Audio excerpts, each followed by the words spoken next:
Sapiens, l'invité. Et on change de sujet, Fabrice, bien sûr, et notre rendez-vous Ridger qu'avec l'Université de Corse, comme chaque semaine dans Sapiens. Nous avons le plaisir de recevoir cette semaine Virginie Tiefelicelli. Bonjour. Bonjour. Merci d'être avec nous. Vous êtes maître de conférence, vous travaillez autour du risque incendie aux interfaces forêt-habitat. Pour débuter, vous pouvez nous dresser, en guise d'introduction, les grands axes et les enjeux de vos recherches? Donc ma recherche s'intéresse à définir l'arrangement paysager autour des constructions, puisque actuellement il existe des arrêtés de débroussaillement qui imposent de débroussailler sur 50 mètres autour des constructions. Donc on sait que 50 mètres suffisent. Par contre, on peut garder de la végétation et les arrêtés donnent pour l'instant des dimensions, mais on n'est pas sûr qu'en gardant ces dimensions entre les différents types de végétation et la végétation et la construction, on arrive vraiment à avoir une maison qui est protégée en cas d'incendie. Donc mes recherches sont donc sur ces distances, voir quelle distance il faut pour être sûr que la maison ne va pas brûler si le feu arrive au niveau de votre jardin. Voilà. Et en précisant, peut-être que vos recherches donc, sont davantage dans la zone des 10 mètres, voire peut-être des 3 mètres. C'est bien cela ? C'est bien ça, oui, puisque donc les arrêtés imposent de ne pas avoir de végétation sur les 3 mètres autour de la construction. Par contre, cette distance, elle est donnée pour le moment à dire d'experts, puisque par exemple en Europe, d'autres pays imposent uniquement 2 mètres. Donc il y a encore une question de savoir si ces 3 mètres suffisent, si 2 mètres suffirait ou s'il faut augmenter cette distance. Et pour l'instant, on n'a pas vraiment de données sur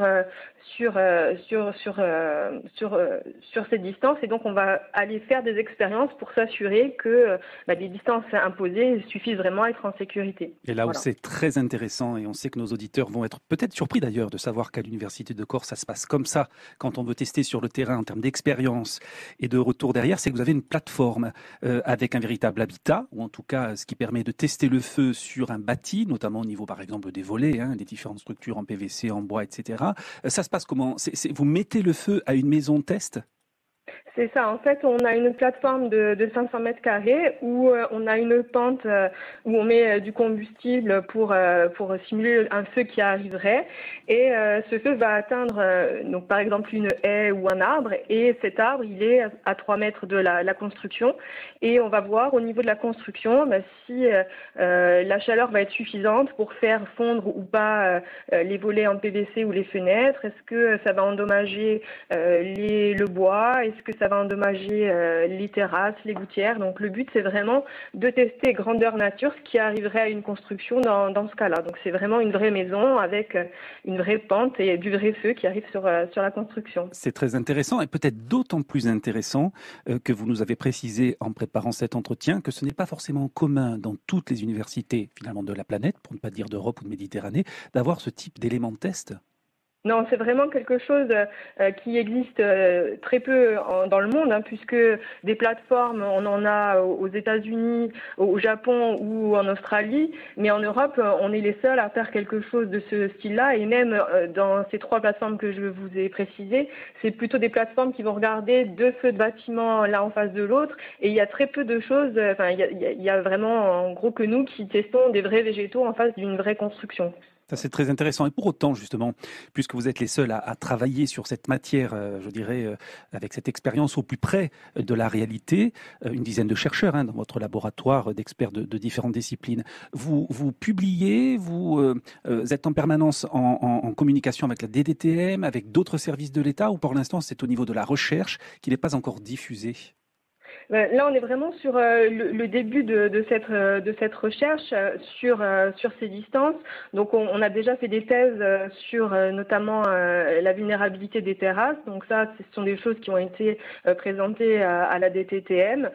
Par contre, pour l'instant, c'est pas encore utilisé dans les prescriptions, mais on y travaille pour vraiment donner des préconisations, que ce soit au niveau du choix des matériaux à imposer, au niveau de la présence de volets, et surtout sur ces distances de de 3 mètres qui est peut-être a priori pas suffisante d'après les premiers essais, notamment quand la végétation est très très sèche. Donc là, on va vraiment poursuivre pour essayer de trouver cette distance adéquate et comment arranger au mieux son jardin pour éviter d'avoir des problèmes si un feu arrive au niveau d'une interface forêt-habitat. Oui, avec des recommandations, vous l'avez dit, sur notamment les matériaux ou l'éloignement précis de la maison. On est là sur l'habitat.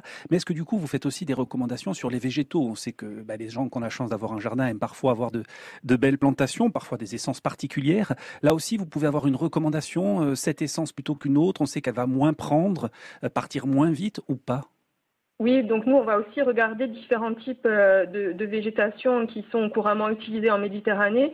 Et dans le cadre de projets européens, on va aussi s'intéresser à ce qui se fait un peu plus loin, par exemple au Portugal ou en Grèce, pour essayer d'avoir quelque chose d'assez européen et de voir quelles plantes sont à éviter. On sait, il y a déjà des choses qui ont été faites en France, par exemple par l'ISTAA, sur des plantes comme le bambou, comme le laurier, qui sont des plantes qui sont assez inflammables et combustibles, donc des choses à éviter. On sait qu'il faut plutôt utiliser des plantes grasses avec des feuilles épaisses plutôt que des choses fines qui vont facilement s'allumer et après brûler intensément. Donc on va quand même aussi nous tester ces différentes plantes de façon réelle. C'est vraiment ça l'intérêt, c'est vraiment que ça va être de vraies expériences, c'est pas uniquement des simulations, c'est des vraies expériences sur une vraie maison qui va vraiment permettre d'avoir des vraies données et pour éclairer tous les décideurs et ces distances qui sont dans les arrêtés, qui sont pour l'instant faire d'experts où on a très peu de recul finalement sur ces obligations. Avec un rayonnement européen, vous parliez de 3 projets en cours en l'occurrence.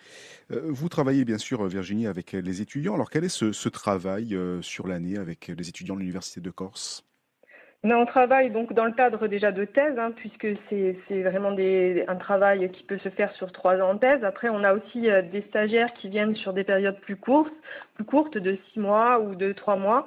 Et on a aussi une part de sensibilisation avec cette plateforme, puisque à partir là, du mois de mars, on va faire venir différents publics cibles, que ce soit des personnes au niveau, par exemple, des maires, des personnes des opérationnels du feu, ou aussi des étudiants, pour un peu les sensibiliser aussi sur ce risque incendie ou d'interface forêt-habitat et leur donner des bonnes pratiques. Donc en fait, on a différents publics et différentes opportunités pour leur faire connaître ce risque incendie. Merci beaucoup en tout cas Virginie Thié-Felici d'avoir été avec nous. On rappelle que vous êtes maître de conférence, vous travaillez autour du risque incendie aux interfaces forêt-habitat à l'Université de Corse. Merci à vous. Merci beaucoup. Merci beaucoup. À bientôt, au revoir. À bientôt. Et dans un instant,